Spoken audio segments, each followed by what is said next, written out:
داعش ته جنم هم د پېښور نه شوی. هغه داسې شوی دی چې په اردن کې یو سټوډنټ و، زرقا ټاون، او هغه جیل ته لاړ. ولته جیل کې د اسلام نو د جهاد د دغه نه ډېر متاثره شو، بار راووته او بیا 90s کې یو پیره دی دلته پېښور ته راغی، وی چې یاره زه شیخ اسامه سوري عبدالله اعظم څه ته چې بانی جهاد هم په دې سیمه کې ویلي شو د فلسطین، چې یاره زه هغه سره ملاوېږم. بهرحال هغه راشي دلته، هغه مړ شوي 1991 کې په نیک درېیمه باندې هغه ځان رورسي، فاتحه ورته وکړي دلته پېښور ایرپورټ کې، او بیا ورته د ام محمد کم چې د شیخ عبدالاعظم صاحب وایف وه، هغه ورته وایي چې وروره زما دا خاوند چې کوم دی دا شیخ عبدالاعظم تا د ایمن زواري او اسامه بن لادن مړ کړی دی.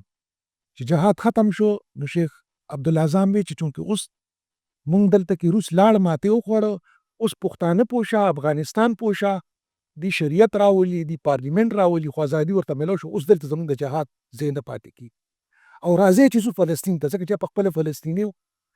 دغه ځای کې شیخ اسامه او شیخ ایمن زواري هغوی دا ویل چې یادونه مونږ د جهاد د مونږ د دې دپاره پښتنو دپاره کړی، دا کو چې کم د خلافت جهیمان الوتۍ به کم کوشش په سعودي کې کو، اوس الله راته یو ځمکه راکړه، دغه شریعت نظام ماډل به دلته جوړو.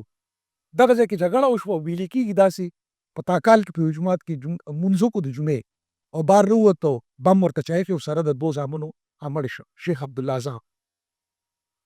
د دې په درېیمه باندې چې کوم دا ما چې کوم ذکر وکړو د هغې چې بیا کوم وروستو باني پاتې شو ابو مصعب الزرقاوي، هغه پېښور ته راغی. ام محمد ورته وویل چې خانې زما خاوند خو دې دا د سی آی ای ایجنټان دې مړ کړی. هغه دل برداشت نه شو، واپس لاړه. بیا هلته لاړه، هلته سیټ کېده نه، بیا وی چې یاره زه واپس راځم. چې بیا راغی نو دلته پېښور کې د خیبر بازار سره چېرته ګرځېدو، پولیسو نیسو، 14 فارنکټ کې دننه کړو، بیا په تورخم باندې پرېښودو، دی هغه طرف ته لاړو. هلته نه بیا کندهار کې دی الفرقان کیمپ جوړ کړو 9/11 د حملې دپاره کندهار. دکه ابو مصعب زرقاوي هلته رسي، هلته شیخ اسامه ته وایي چې وروره بس ما ته هم څه ذمواري راکړه. هغه دته وایي چې سر کې پې شک کوي چې کیدای شي دا د سی آی ای جورډینین انټیلیجنس کسي، خو بیا ورته هغه پیسې ورکوي او دی بیا ځي په هرات کې یو کیمپ جوړ کړي جند الشام، کم کې چې د خراسان او د دې دا کنسپټ پکې و چې دا پښتونخوا دا لینډ چې کوم دی د دې نه موږ یو لښکر وباسو او ځو هلته. خو بیا 9/11 شو، د دې ځای نه وتښتېد، ایران ته لاړ، بیا عراق ته لاړ، بیا په عراق کې هغه د القاعدې بنیاد کېښود، او بیا په القاعدې بیا د اهل تشي په ضد باندې دغه شروع کړو. د ده سره مهمه خبره د نننۍ ده چې ده کله په امریکې دا کار وکړو چې اهل سنت د حکومت صدام دی لرې کړه، نو ټول اهل تشي راوستل. د هغې په نتیجه کې دله سپیس میلو شو ایکسپلایټیشن، ده وسله راواخیسته د امریکې په ضد باندې په عراق کې اټیکس یې شروع کړه. نو دله شیخ اسامه یو خط ولیکه چې وروره دا اهل تشي دا خو زموږ ملګري دي، ایران کې زموږ فیملیز دي، دا ته څه کوې؟ و چونکې د ده خو اکه پاینټ سیټ و چې بهی اهل تشي کافر دی، رافدین دي. ده وی چې موږ به په دې اټیک کوو نو عراقي ګورنمنټ به په سني پاپولیشن کې اپریشن کوي، د هغې په نتیجه کې به موږ له بریډنګ ګراوند میلاویږي، او اکه شاني شو. هغه له بلا مخلوق میلاو شو. بیا ده د القاعدې نه ځان جدا کړ او د دولت اسلامیه عراق و فی الشام د دې دغې کېښود، بنیاد یې کېښود، او هلته کم کار چې هرات کې کړی و خراسان کیمپ، ځکه چې نظریاتي طور په د اکه د احادیثو د رڼا کې خراسان دی، هلته خراسان کیمپ جوړ کړو. د هغې په نتیجه کې القدس فورس د کرمې نه او د هزاره نه دوه فورسز جوړ کړه. یو ته یې نوم ورکړه، دا 2012 دی اوس، یو ته یې نوم ورکړه فاطمیون بریګیډ، کوم چې د پښتانه دي پکې دا کرمې والے دي، یو ته یې زینبیون بریګیډ ورکړه کوم کې چې اهل تشي هزاره دي، او د دې ځای نه په سوونو په زرګونو په تعداد کې، ځکه چې په مشهد کې باقاعده یو قبرستان دی، توري قبرستان ورته وایي، د توري قبایل دا به هلته تلل د زیاراتو دپاره، بیا به هلته کوم کې ټرینډ کېدل اکیډمۍ کې، بیا به تلل عراق ته. نو که تاسو کته د هزارو باندې به اټیک کېده نو موږ به دا سوچ کړو چېرې دې غریبانان ورسره څه دي او کې څه به پې ایکچولي د دې ځای نه به یا د افغانستان هزاره او د دې ځای نه د کرمې نه دوی به هلته په میډل ایسټ کې جنګېدل، هلته د هغه ځای گزار به پې هغوی دلته په پېښور کې کو، په کرمه کې به یې پې کو، په کوټه کې به یې پې کو، په کابل کې به یې پې کو. د هغه جنګ دی چې دا واپس دلته راغلی دی.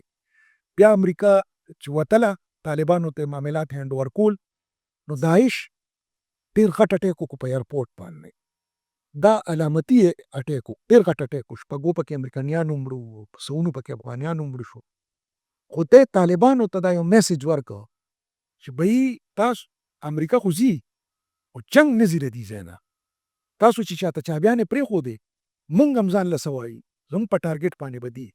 او د هغې په نتیجه کې بیا طالب چې راغی چونکې دیوبند مکتب یې فکر و نو ته د کابل په یونیورسټۍ کې چې کوم اهل حدیث ټیچرانو د هغې ویشتل یې شروع کړو په کونړ کې په ننګرهار کې.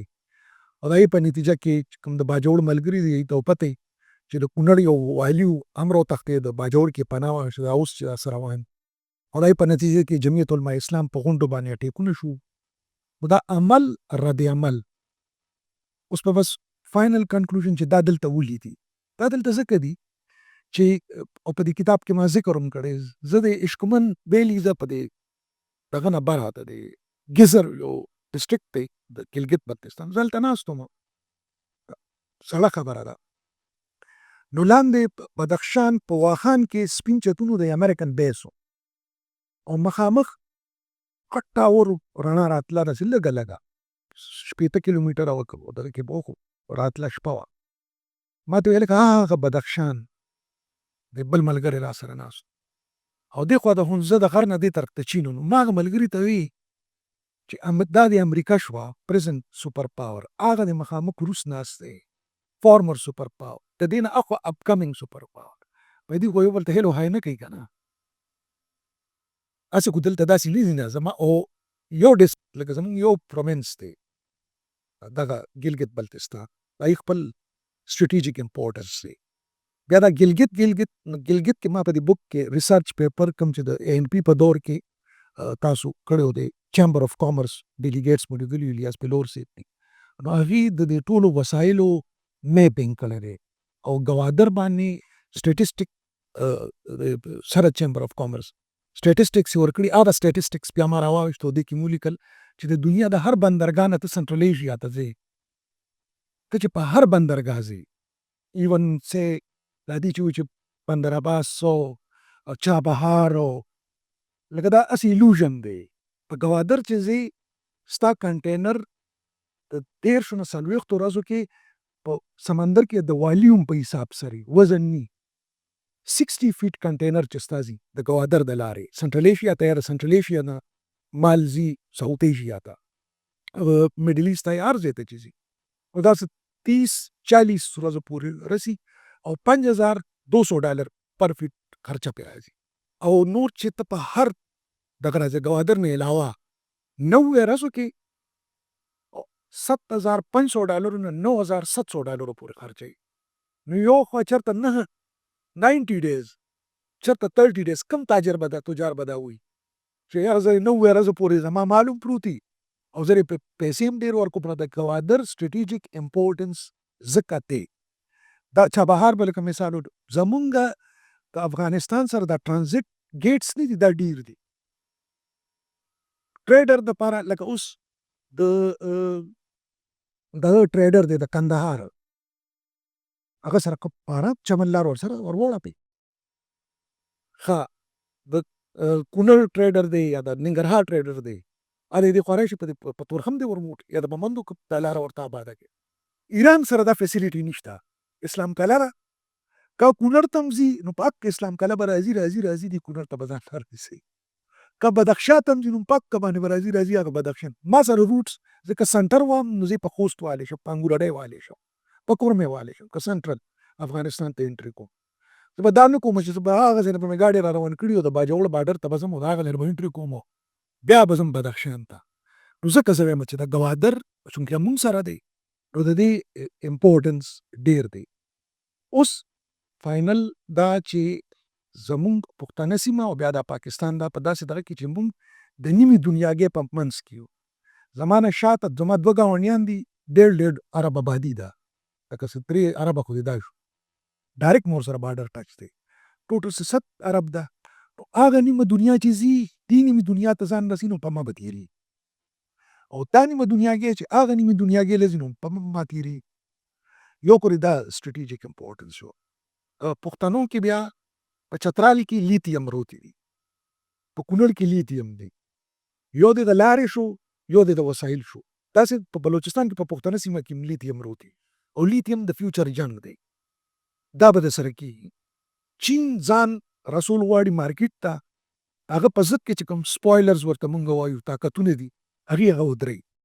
نو مونږه بیا راغلي او پریکټیکلي به درته زه ووایم دا اوس چې په کاټلنګ کې او په مردان کې نو دا کاټلنګ مردان نه دی، دا ایکچولي رشکې انډسټریل زون دی.